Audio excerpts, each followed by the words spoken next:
Welcome into a new Buff Stampede Radio. Adam Munsterteiger, the publisher of BuffStampede.com, here to recap Colorado's 2023 football season with football analyst William Gardner, Buff Stampede staff writer Sean Niehoff, and 104.3 The Fans, Matt Smith. This is kind of an old school. This is a throwback to where four guys are just chatting at a restaurant or a bar talking about the season. I like this setup here. Well, yeah, as long as one of us is not the troublemaker and we don't all get thrown out. Yeah, that's right. The instigator. Somebody has to start a ruckus. That's all. I know who my money's on for that to be the case, if that is the case. Well, and whatever Matt does, I'll be the one to back him up because I'm the enforcer. I appreciate that. You're the muscle. Right. Sean, you've endured through a lot of rough CU football seasons next to me in the Folsom Field press box. I don't know if I hypnotized you or what makes you keep continuing to write, but I really appreciate it. What was your experience like this past season as compared to previous seasons? Well, I think the big takeaway is it was just fun again, right? There was a story every week, regardless of how the team was performing. As we discussed, it became tough at the end of last season to really look forward to doing this anymore in that sort of environment. There's only so many times you could recycle the same story about a team that was non-competitive, that didn't have any players and didn't really have any stories other than when are they going to get this guy out and what are they going to do to replace him? So, once all the rumors and then came to fruition about all the Prime stuff came in, it just became exciting again with all the hype and knowing that every week, regardless of what plays out on the field, there were going to be stories. And I think we're still playing that through this offseason. Today's episode is brought to us by Macaulay Capital Fractional CFO Services. Is your business looking for financial guidance and support, but not yet big enough to hire a full-time CFO? Well, we have a solution for you. Hiring a fractional CFO who can work with your business on a part-time basis. You get the benefit of having a seasoned financial expert on your team without the commitment or expense of a full-time hire. And here's the best part. It's likely that a partnership with Macaulay Capital will be a win-win situation, meaning that your business will make more money from the guidance of a fractional CFO than the total cost of partnering with us. For more information or to set up a meeting, please visit MacaulayCapital.com. That's MCCAULEY Capital.com. I want to get your main takeaways from your one of the Coach Prime experience in Boulder. William, let's go with you. Well, I think the first things that come to my mind, I thought of three things right off the top of my bat. Is I think that one thing we learned is it's going to be hard, or at least it was hard this year, to develop continuity and teamwork in a team where you've got 85 new guys that don't know each other and come in. So I think there were real problems with that on the field.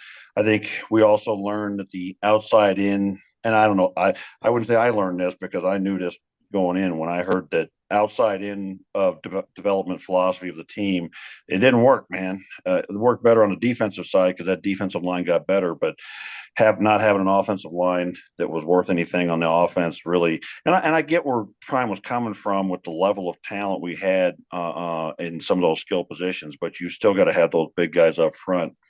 And then I think, another takeaway we had is that, Prime needs to learn some things. I mean, I think he did learn some things in terms of how to manage games and manage personnel and things like that. So one of the things I would say is that it's just not as easy to turn around. Even in the modern portal era, it's not going to be as easy to turn around a team that was as bad as we were when Darrell got fired.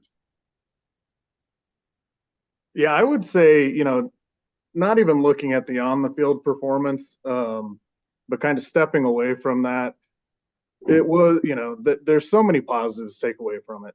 This whole Prime experience, has really re-energized the program and the fan base, and it went a long way toward closing that 20-year gap of apathy and negativity, inside the university and within the CU administration. And so some of that is, has to do with changes in leadership as well. But that's one of the big things that I take away from this. And, this was never a 1-year turnaround. So despite all of the hype and bravado and the honestly unrealistic fanfare that Prime and his social media enterprise created around this team, this is still a rebuild. It's still a process, and it was not going to happen right away. So, getting to on the field type stuff, I think we saw, a lot of what William pointed to. I think one of the big things with bringing in all of this, complete roster turnover in the offseason is we really start to see play out as the year went on a lack of leadership from inside the team. You don't have those guys that have been around the program for 4 years and have both the personalities to be vocal leaders, but also the kind of build it from the ground up respect inside the team. And so I think that was a big challenge. And then, one of the interesting things that I take into the off season is it kind of appears that this is really the first time for Prime and throughout his whole career of playing and coaching that he's fallen short of all the hype and public expectations that he helped create, right? So regardless of whether or not those were realistic expectations, I'm kind of curious to see in this offseason, how does that affect his ability to attract his Louis, right? In year 2, and how does it change the approach that he has to team building and roster management, and then also dealing with the flow of media out of the program. I think towards the end of the season, we started to see that some of that was toned down a little bit. There was a little less frequency of releases coming out of his group and his team, maybe a little more muted. And so it'll be interesting to see kind of how that plays out in this offseason going into next year. Well, my biggest takeaway is it was a ton of fun. Like, from a 30,000 foot view, that was a blast. It was the most entertaining last place team I've ever covered. Right? I mean, the highest of highs and some real lows, but it wasn't a roller coaster. It was more of like a slow bike ride downhill, but you drove to the top of the mountain and then, just started slowly inching down. And then once you hit that Stanford game, that's when you really hit the hill, and handlebars, that type of situation, because it was just all gone from there. One of my biggest takeaways is that no matter who it is, college football and being a head coach is one of the hardest jobs I know. It is thankless hours. You are a shell of a person at the end of the season, especially if it's a tough year. And we've seen that through many different coaches, but watching Deion and then seeing who he was at the end of the year, I mean, you go back and you watch those early pressers, there's a lot of puffing the chest out. And do you believe now? He didn't ask us that at the end of the season in Salt Lake, right? He wasn't asking us if we still believed. And so, I think that's interesting because a lot of that had to happen. Like, he created a lot of the hype, but they had to have that just to be like, hey, we're relevant. This is us, Colorado. Remember us from the 90s? We used to be really good. It was kind of one of those situations. And this program was on death's doorstep. Like, I didn't think that there was a future for Colorado football. I didn't. I thought that at the tail end of the Durrell era, I mean, they were more likely headed towards the Mountain West than they were the Big 12. And then everything got flipped on its head. My other big takeaway is with the right person, and it's probably 1 in a million, but you can change the trajectory of a program overnight. Now, does that mean it's actually going to flip and you're going to get all the results you want overnight? No. But the second that Deion Sanders walked into that press conference, everything changed. Everything changed. You could feel the vibe in there. There was an electricity that I didn't know still existed around the program. And quite frankly, I'm not sure what I expected, but the overwhelming support from not only this fan base, and yeah, okay, there are people who are picking and choosing right now.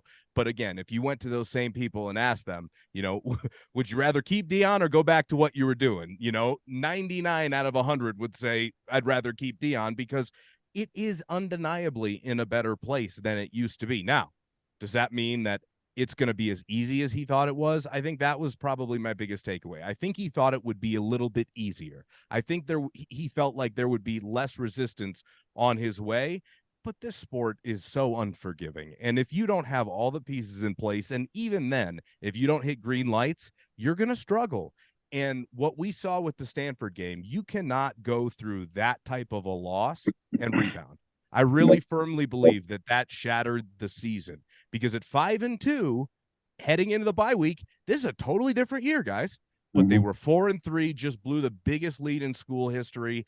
And to Sean's point, the leadership wasn't strong enough to carry that through, because I do believe it was the first time, as Sean mentioned, that that Deion fell short of expectation. And I think he struggled with that for a while until at the end. You know, one of the things that I thought was strange was he set the expectation really high. And then I think it was coming out of the bye week, you know, they had on the well-off media videos that Shermer, or it was after the UCLA game, that Shermer and Charles Kelly were up in front of the team, showing them all the numbers of how much better they were year over year. And I remember talking to Adam in the press conference, and we were like, well, do you think that was in there on purpose? I said, absolutely, it was in there on purpose, because they're losing, and they're trying to give some reasons, which I thought was funny, because it was all about no excuses. And yeah, we know it's year one, but we want to win, win, win. Well, when you say that, the fan base is going to get attached to those expectations. So it shouldn't be a surprise to you that people are concerned that maybe you're either let one slip or falling short of those expectations. And then I think at the end of the year, he realized it was okay to be a little bit more human than he was when he walked through the door. And I think maybe at the beginning, if he had done that, you wouldn't have seen the level of hype, but it was also necessary to inject, you know, life back into the program. So I would say one of my bigger takeaways is you can have a quarterback all you want. He could be the number one pick in the NFL draft. You don't have an offensive line, it does not matter. That's number one. Being one-dimensional in college football, or any football for that matter, is unacceptable and does not win games, especially against good teams late in the year. And then I would say, you know, I think culturally the takeaways, the list is just, you know, it's so long. It would take us an hour and a half just to get through them. So those are probably my big ones. I'm sure there's some other ones, but yeah, I mean, this is not an easy job. And like I said, I think it's been a lot of fun, and I can't wait to see where it goes one way or another. It's going to be fascinating. It does kind of feel, as we're recapping the 2023 season, that the narrative for the season, even though the season's over with, has yet to be really spelled out, right? I think if you look back to the Stanford game, if Colorado goes 8-4 next year or 9-3 next year, is going to look a lot different than if they go 4-8. That's going to be a defining moment of Coach Prime and the kind of this tenure, versus if you have success. I think folks, I don't know if fondly is the right word, but you know, parts of 2023, I think a lot of CU fans will reflect on game day in Fox Big Noon being in Boulder on the same day. They're going to think fondly on the comeback against CSU. They're going to think about certain things kind of the same way we did with the building Mike McIntyre teams back in, 2015, where they lost a lot of close games. And I've seen a couple of those replays on the Pac-12 network, and I kind of sit down and watch them and go, oh yeah, this was kind of building towards something really good. And so even though we're recapping the season, it feels like how this season is going to be viewed is going to be dictated on what they do next year. And to that point, what do people think of when they think of McIntyre now, that Oregon State game? They think do. that was the downfall in right. If they don't lose that game, how long is Mike McIntyre the head coach in Boulder? Right. And is the program in a better situation? Probably, if you look back at it, like in terms of hiring Mel Tucker, him leaving in the middle of the night, and the Carl Durrell experience, like it would have been nice to have Mike McIntyre around during those years. So that was an unfortunate game, and we're actually going to share our least favorite moments from our CU experience in the Pac-12. Spoiler alert, that was one of those afternoons where I had to pinch myself to make sure that I wasn't having a nightmare. Not a dream, having a nightmare, because that was a miserable afternoon. I also think it depends upon how you want to look at it, right? I mean, it depends upon what lens you're looking at it through. I've seen a ton of reaction where people say, oh, you know, you lose 0-6, you know, it's all gone. And I asked people after the Utah game to grade Coach Prime's year. And I would say the majority of the responses I got were about a C, and I just laughed. Like if that was a C, I can't wait to see what an A was, because the truth of the matter is, guys, yeah, okay, they let a few slip, but my expectations heading into the year were 4 to 5 games, 4 to 5 wins. Now they moved when you start 3-0, and certainly was a terrible finish. No excuses there. But at the end of the day, you got to evaluate the team with what you have.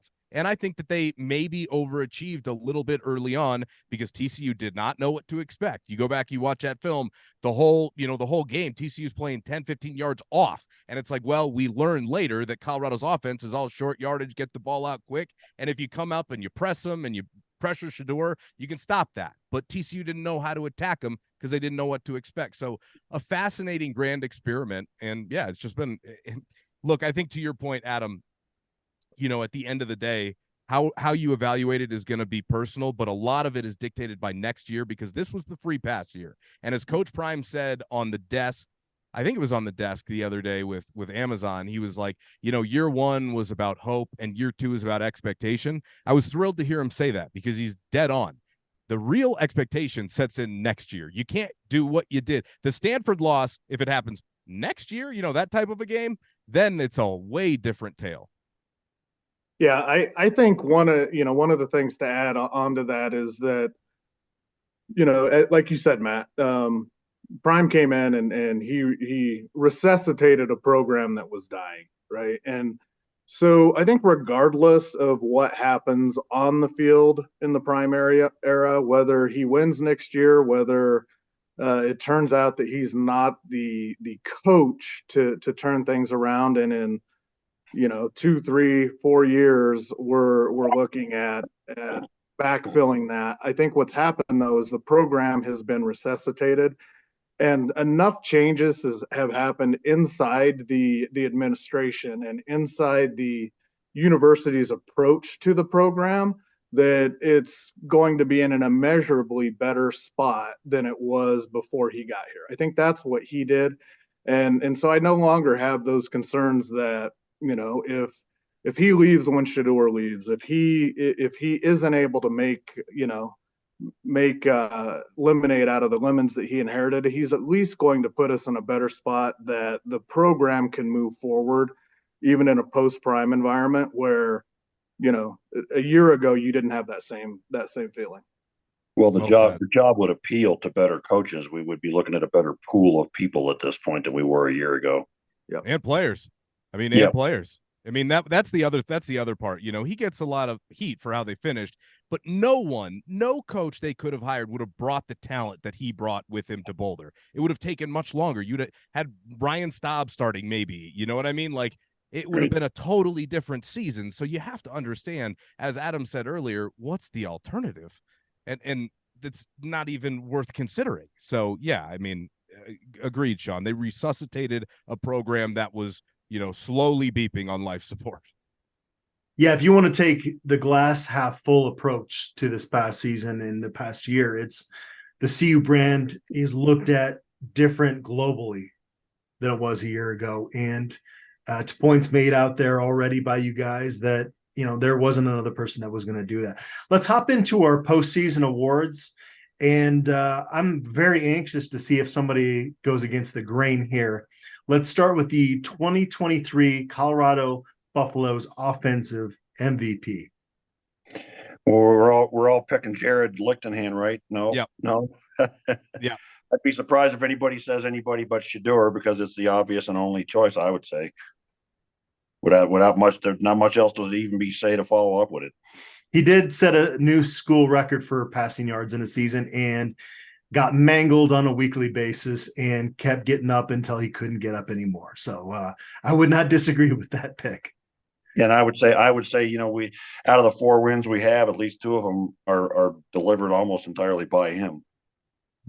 I agree completely. It's got to be Shador Sanders. Now, that being said, he was also 2 touchdowns short of the passing touchdown record, I think, single season. One short of tying to a break-in. Yeah, there you go. Yeah. Thank you for the clarification.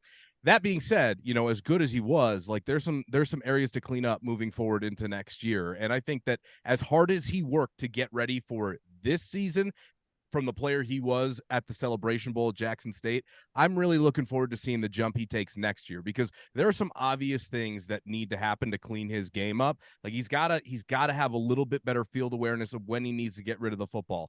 Is making a play every single time important? Or if you surrender on this drive, do you have the defense or the run game to support some of those things where you're not putting yourself in harm's way? You're making slightly better decisions with the football. But again, a lot of that comes back to how well he's protected. So it's kind of chicken and the egg there. But again, I'm looking forward to the jump that he's going to take next year, because look, I mean, if he comes back, it's to be the number 1 overall pick in the draft. And your mentality, there's an interesting thing that happens with some elite athletes. Like I think of Nathan McKinnon with the Avalanche.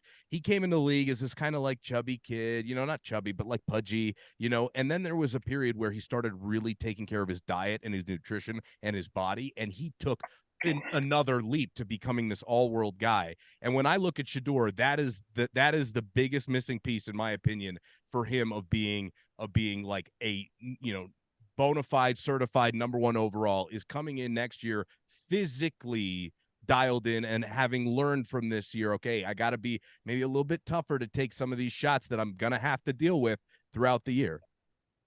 Just before we go to Sean, one thing that I surprisingly was missing from him, he's not the field general leadership type guy that you usually have at quarterback. Agree. Yeah, I'm not going to rock the boat here, and Shedeur is obviously the offensive MVP. I think he was both the offense's best weapon, but on that counter side, I think he was also the biggest thing holding Sean Lewis's offense back.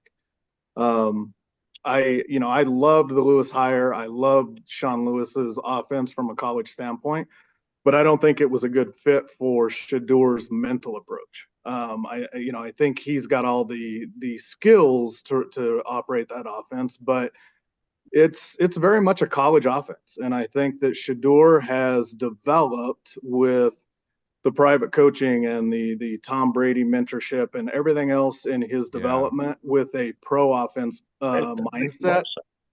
And, I think his inability or unwillingness, whatever it was, to embrace and adapt into that offense is part of what led, or a big part of what led, to the conflicts with Lewis. And, and we know who won that skirmish at the end of the day. I think that part of him taking that next step is, comes down to Prime really being very selective and making an offensive coordinator hire that is a good fit for Shedeur, but also gives him what he needs to build the offense forward once Shedeur's gone. Really well said. Really well. Sorry, the last thing I was going to say is really well said, Sean, because they didn't run a pro style offense. And if he's going to be the number 1 pick in the draft, they got to do more under center. They got to do more formationally. He's got to be able to sell the run fakes with actual passion. Like there's another level. So I think that was really astute. I'm glad you brought that up. Sean, that was a great point. After he was demoted, I'm reflecting on, okay, why was everybody so excited about Sean Lewis coming to Boulder? Why did this not work? And it's exactly what you said. It was not a good fit. And it was so clear when you really reflected on the styles. And yet, because Sean Lewis was so successful running his style and Shedeur Sanders is so talented, you just expected it to work. But it really took kind of the benefit of hindsight for me, at least, to really let that sink in, to why these were not 2 guys that were going to reach their best potential as a play caller, as a quarterback together. Absolutely. I wasn't quite sure where you were going, and then you tied it together, and it the way you explained it, the light bulb kind of came on halfway through what you were seeing. And I could see it in Matt's face too, that we were both kind of like, okay, I got it. You're right. Agree with you 100%. Yeah, because there wasn't buy-in to like any RPO, right? There wasn't buy-in to doing the details. You knew he wasn't going to do it. Right. Hold and run. Right. And then I think from Sean Lewis's perspective, right, there was probably hesitation on his part to go, okay, well, I know that stuff is going to work in my offense. I don't want to add a bunch of under center. I don't want to add like a bunch of other different things, because that's not what my style is. And I know it's effective if you commit to it. But I believe that there was probably a butting of the heads there. Yeah. Yeah, and I think by the time that really came to light, it was probably, they're probably too far into that offensive install to really make any major adjustments. And you didn't even see Shermer make all those adjustments either. But I think the RPO just wasn't a good fit. I don't think that Shador has not developed with the mentality of that post snap quick decision making. I think he does a good job at pre snap reads. I think he does a good job at reading coverages down the field. But and that goes to why Colorado didn't run the ball a lot and why they weren't effective at that was I think there were a lot of RPO scenarios where they should have been running the ball, and that decision making process, I think he felt comfortable that he could make a play versus reading what the right play was. And so I think that in a different offense, we're going to see Shador take his talents to even another level when we go into next year. He had a lot of control too, right? Like I remember at the end of the USC game, they were down 2 scores and they got the ball back with like 7 minutes left. It took them like 5 minutes to score, and they were taking their time because Shador kept checking into runs. He almost had a little bit too much control and a little bit too much say. I think that's an interesting point. And if you're gonna have that much say, then let's get him in something that he's comfortable with. And honestly, as a coach, as prime or as the next OC, that's when you have to take the decision out of his hands and say, this is what's best for us to win right now, right? Let's go here. We ran the ball really effectively, but now it's time to go. So yeah, I think that's a good point, Sean. I do. And props to Sean Lewis for landing on his feet, more than landing on his feet, getting the head coaching job at San Diego State. There's not a whole lot of places on the planet I would rather live than San Diego. So whatever happened in Boulder this last year with Sean Lewis, it did not affect his stock as a coach. And I would expect him to do well there. I think that's a great fit for him when you look at all the skill, talent, and the quarterbacks the state of California produces. So I'm going to keep a close eye on San Diego State's football program going forward. And I'm going to be cheering for Sean Lewis. I thought he handled everything with class during his time in Boulder. I mean, he was even tweeting out Buff Love the day of his last game. This was not a guy that checked out. He was passionate about it, thought it would work out. It didn't quite work out in Boulder, but it certainly worked out for him as a head coach.